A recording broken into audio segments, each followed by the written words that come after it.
Hello all, I am Amol Chaudhary from the Department of ENTC Engineering of All India Shri Shivaji Memorial Society's Institute of Information Technology, Pune.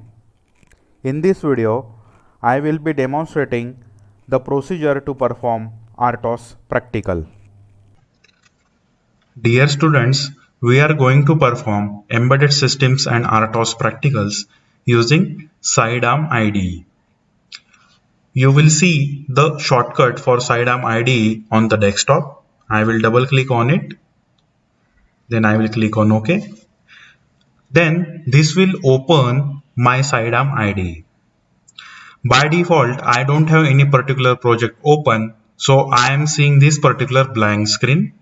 If you open Sidearm IDE and if you are seeing any particular project which is being opened, so you can simply go in project tab, and from project tab you will click on the close button. That will close the default open project, and you will see that this is the screen that you will be able to see afterwards. To perform your practical, the steps we have to perform are: first, go into the project tab, then click on open project. This will open one particular window. This popped up window, from this popped up window, you have to go into the C drive of the particular computer on which you are performing the practical. In C drive, we are having the practicals related project template such as multitasking, message queue, message mailbox, semaphore signaling, semaphore synchronization. So our project templates are by default stored into the C drive of the particular computer.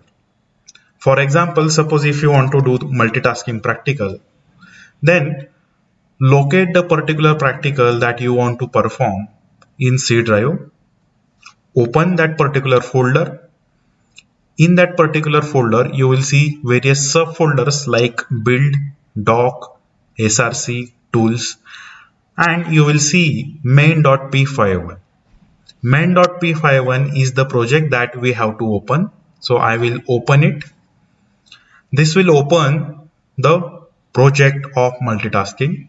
On the left hand side, you are seeing the workspace, and in single quotes you will have main. If you click on the plus sign, then you will be able to see the folders of that workspace. You will have C files, you will have ASM files. In C files, we have app.c and bsp.c. In ASM files, we have startup.s and os underscore cpu underscore a.s. So after ensuring that this particular template is proper, we are going to type the program on in app.c file. So by default, app.c file is open in front of you. On the right hand side, in that particular rectangle where the cursor is blinking at the top portion, from here you have to write the program for the particular practical which you want to perform. So in this practical, we are performing the multitasking. So I will write code for the multitasking practical. So after the multitasking practical program is typed into the app.c files, next I have to save this particular program along with the particular project. So simply from file menu, I will click on save, or you can also click on save all. Apart from this, you are having the shortcuts to save this particular project along with the your intended practical. So I will click on save all option. This will save my particular program. Then I will go in compile tab and I will click on the build option. Once I will click on the build option, I will see that there are certain messages are appearing at the bottom window. If your program is syntactically correct, you will see the success message at the last line of this particular window. This success message also indicates that the program which we have written is now successfully compiled, and now our hex file is being created. So once your hex file is created, now we will download this particular hex file on the flash memory of the microcontroller. Now to download the hex file which we have created, we will use FlashMagick. I will double click on FlashMagick.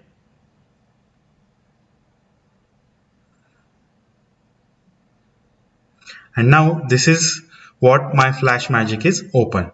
We have to perform certain steps over here, like selecting microcontroller, selecting hex file. So in step 1 we have to select the particular microcontroller that we are using in our practical. So we are using the microcontroller from ARM7 family, that is the device LPC2148. I will select it. Then I need to ensure that to which particular COM port I have connected my particular development board. Before selecting this COM port, you must ensure that your kit or your development board is connected and you have provided the power supply to the particular kit.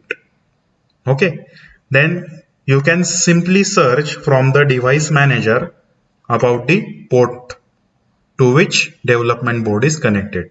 So this will open my device manager, and from device manager I will simply see where is the connection. So Silicon Labs USB to UART bridge, that is connected to COM port 3.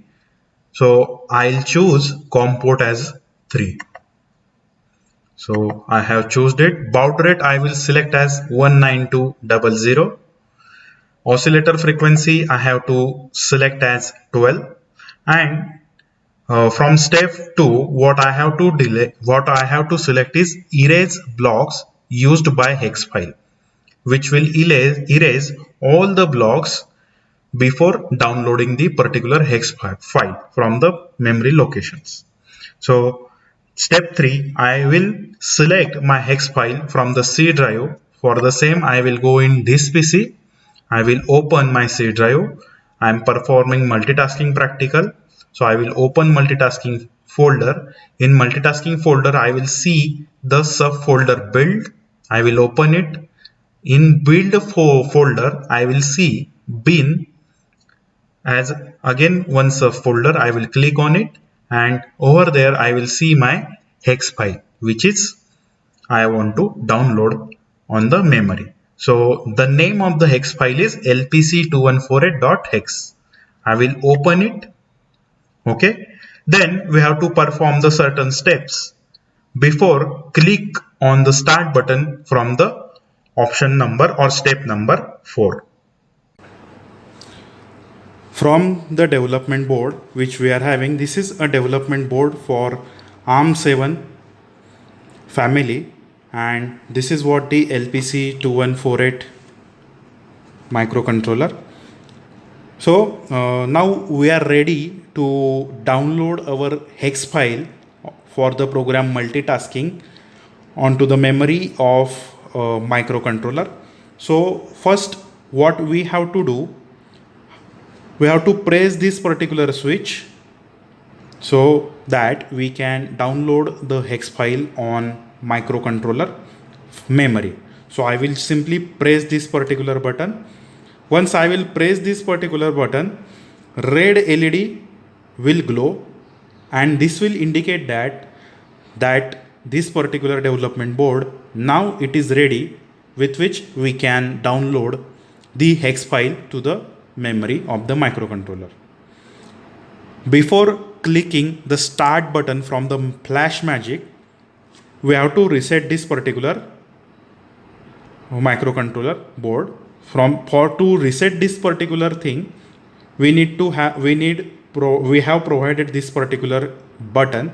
So I will simply click on it. Once I will click on it, the intermediate LED which is in green color, that will turn on for a moment for which the switch is pressed.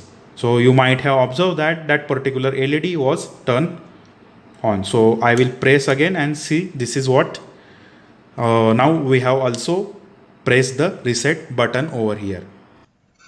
After performing these steps on our development board, I will now click on the start button.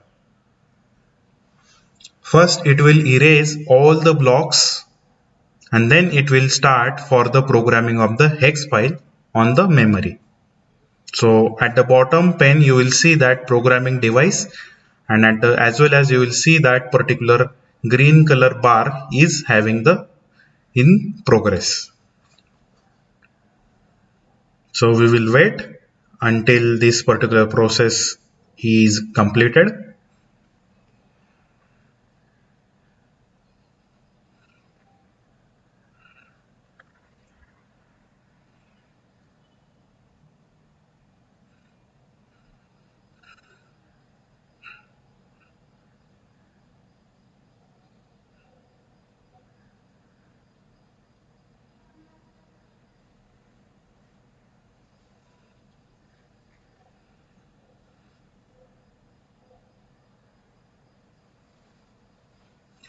Okay, so once your hex file is downloaded successfully, you will see the finished message on the FlashMagick bottom window.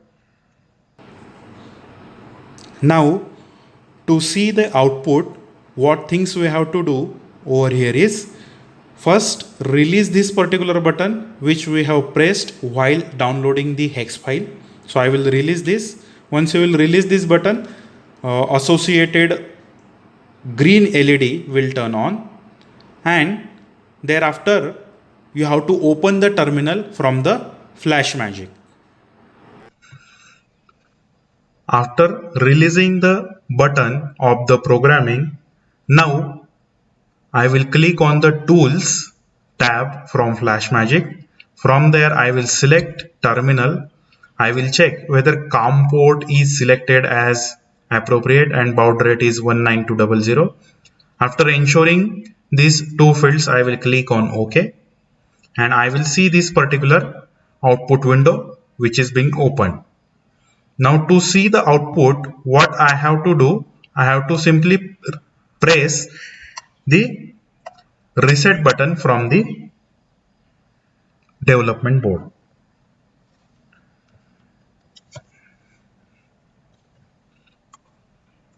So after resetting or clicking on the reset button from development board, we will see the output that is for the multitasking. So in our program, we have written that task 1 will print message task 1, task 2 will print message task 2, and task 3 will print message task 3. So students, this is the procedure that we have to follow while performing RTOS practicals. I hope all of you have understood this procedure to perform RTOS practicals. Thank you.